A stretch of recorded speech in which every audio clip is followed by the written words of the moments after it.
Hey everybody, in today's video we're going to talk about the send to Amazon process. This is a fairly new process that is now becoming mandatory beginning on September 1st, 2022. Now Amazon does have a fair amount of videos and training materials on the new send to Amazon process. However, what most booksellers have come to realize is that this process was not designed with the bookseller in mind, or more specifically, those that put several different items into a box to ship to Amazon. So in this video, we're going to help you better understand the process. We're going to go over the process from start to finish with a real example. We're going to get you understanding workflows. We're going to get you to understand error messages that you might see. We're going to show you how to fix those error messages. We're going to show you how to complete a file upload to send to Amazon, and we're going to show you how to upload that Excel file to Amazon. So if that's of interest to you, then stay tuned.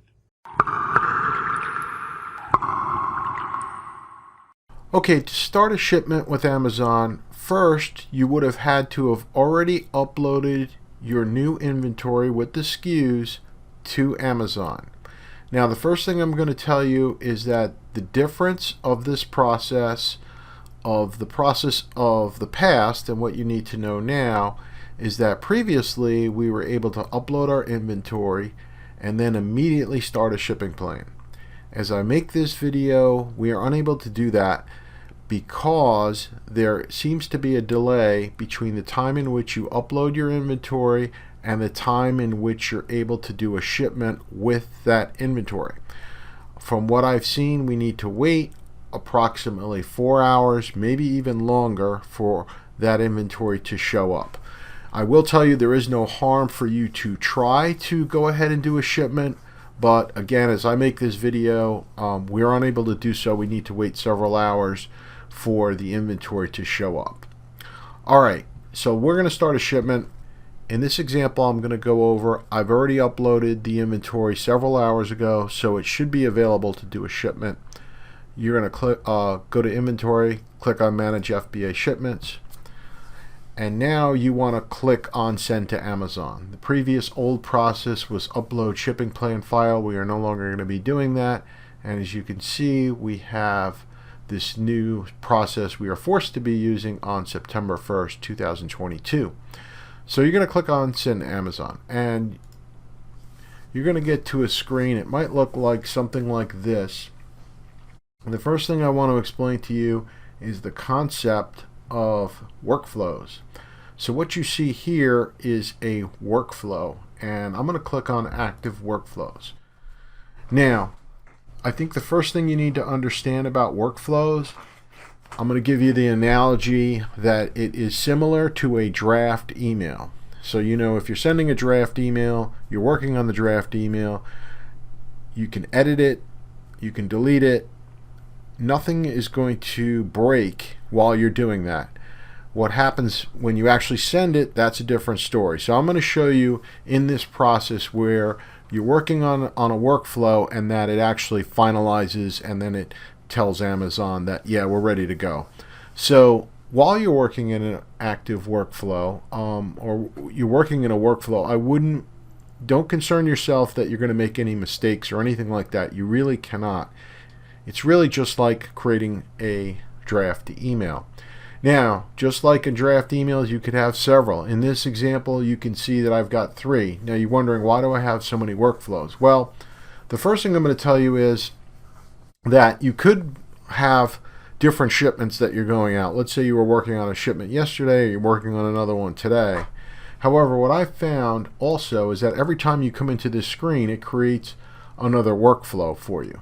So that's why I'm telling you to go in, and then you can switch.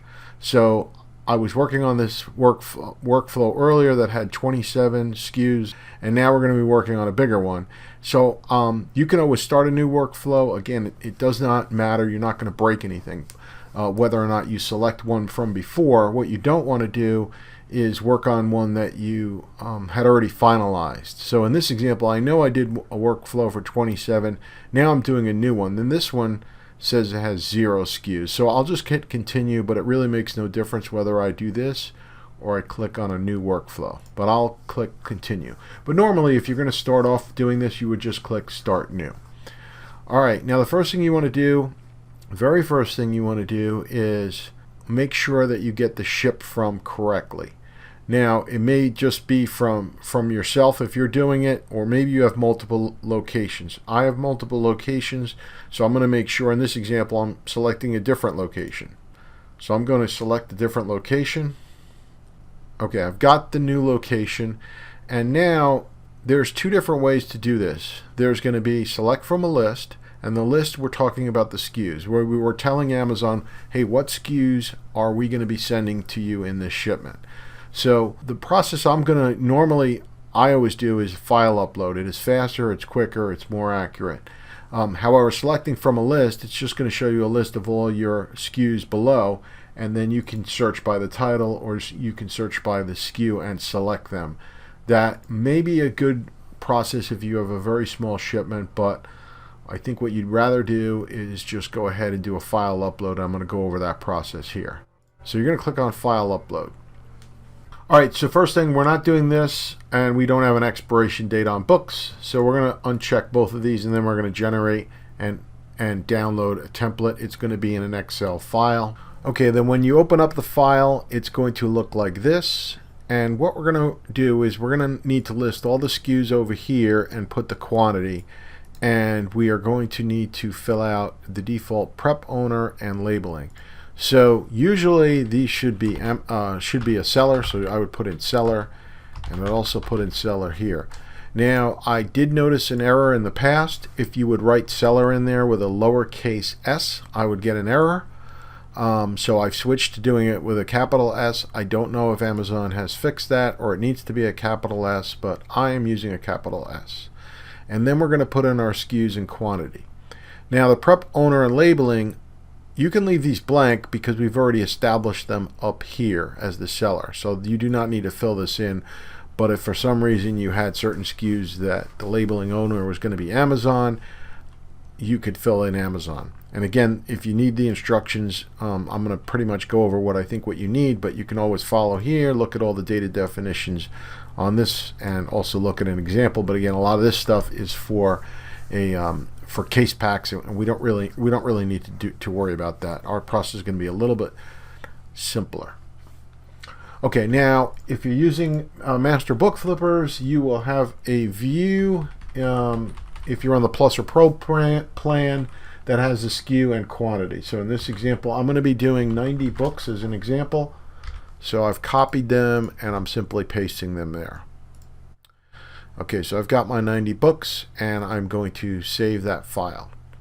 And you may want to rename the file with the number of books or the date. Just name it something that you know that you're uploading the right file back to Amazon. Okay, and now you're going to come in and click Upload Completed File and upload the file that you just saved to your computer. And then it'll take a moment to validate. Okay, we validated it. We have the 90, and you can see all of a sudden it tells me that we have errors. Now, let me explain the errors. First of all, let me say this. We did not really do anything wrong. This is, in my view, an error on Amazon's part telling me that we have errors when in fact I followed the process exactly as they would have liked. But what they're saying here is that the prep category is missing. So maybe in the future they will update that Excel spreadsheet or somehow tell us to let them know the prep category. But we're going to fix that, and I'm going to show you how we do that.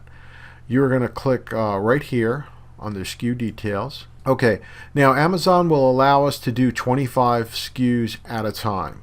Unfortunately, they do not allow us to do them all. I wish they would. It is a suggestion I've given to them, but we're stuck with doing 25. So if you have hundreds of books, it's going to take you a few clicks to go through the pages. In this case, I've got 90, so I've got to do at least more than one page, which is actually good for this training, so you can see what that process is going to be.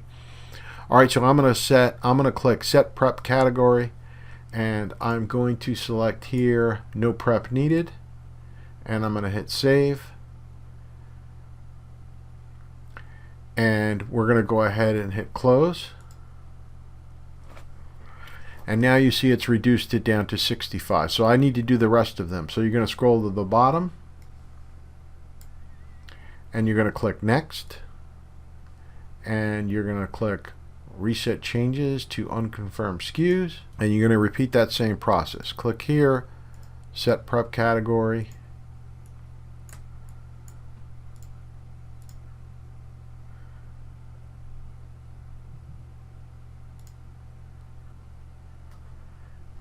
scroll to the bottom, click Next, and you're going to repeat that process.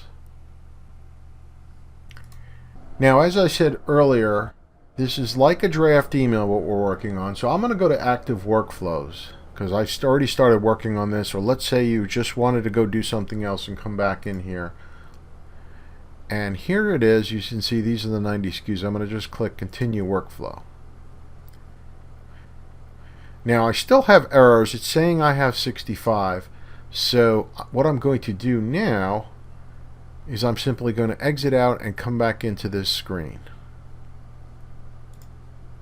Okay, and this is what the point you want to get to is you want to have all of the books. In this example we're doing 90, and you want it to say this, SKUs ready to send. You can see that they say ready to pack.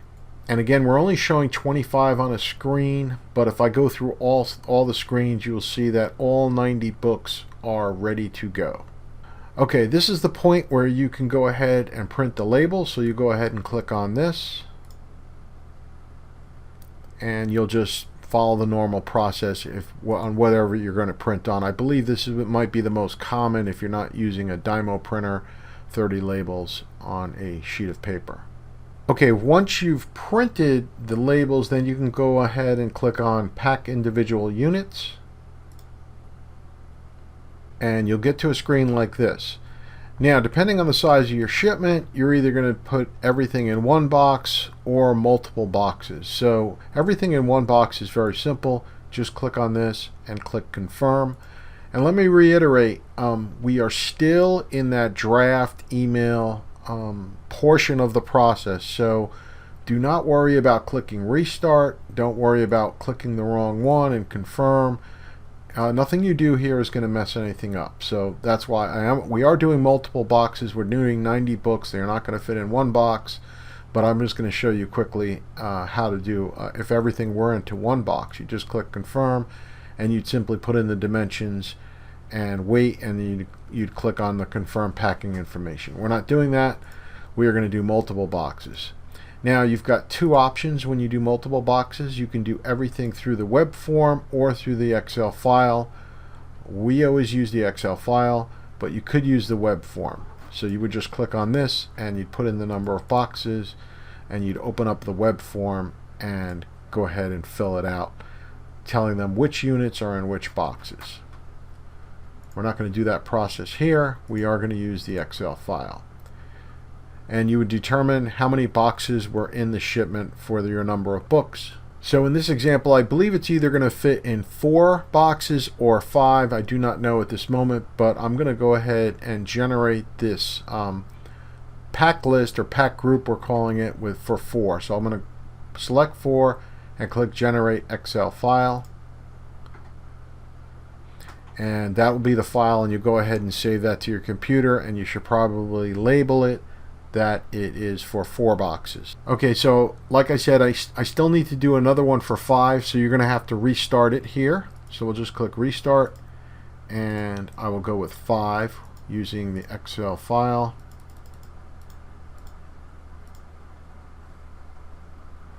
And you'll go ahead and save this one to your computer as well. Okay, when you download the pack list and open it up, it'll look something like this. And you will simply go through and add in the quantity for each SKU, and also the weight and the dimensions of each box in the shipment. And once you have that all filled out, it'll look something like this.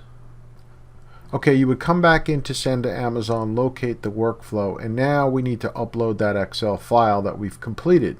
Now, you would think you would be able to just upload it. You will not. You actually need to regenerate the pack list template or the Excel template again.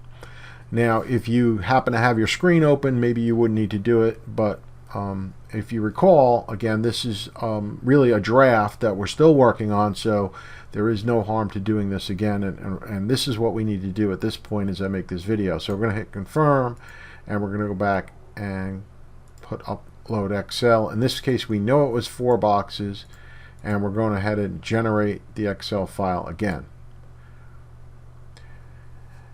Then you'll need to click on it. I have found that in some cases you don't even need to save the file. They just want you to click on it. They want to force you to open it or use it. But we've already done that, so I'm just going to close that out. And now we're going to upload and validate the completed Excel file. So I'll click right here, and I'm uploading the file, and we'll wait while they verify the file. Okay, there we go. So now we're on confirm and continue. Now, this does say 0 in boxes or boxes. That's for case pack. So again, this is really geared towards and really helps case pack products, but this is good to go now. So we're going to hit confirm and continue, and it's going to validate the SKUs.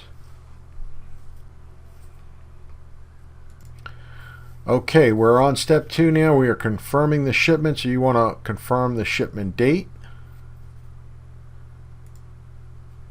And most people that do this business selling used books, I think, use the small parcel delivery, but you could also use LTL. I'm going to leave it here.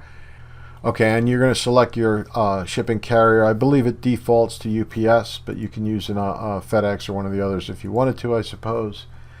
And this is the point that we get to where, when we accept the charges and confirm the shipment, this is like sending the email. We're done with the workflow, and we are ready to go. We're going to have to pay this charge to Amazon, etc. So if you had made a mistake or whatever it is, now is the time you could actually go ahead and delete the workflow and start all over.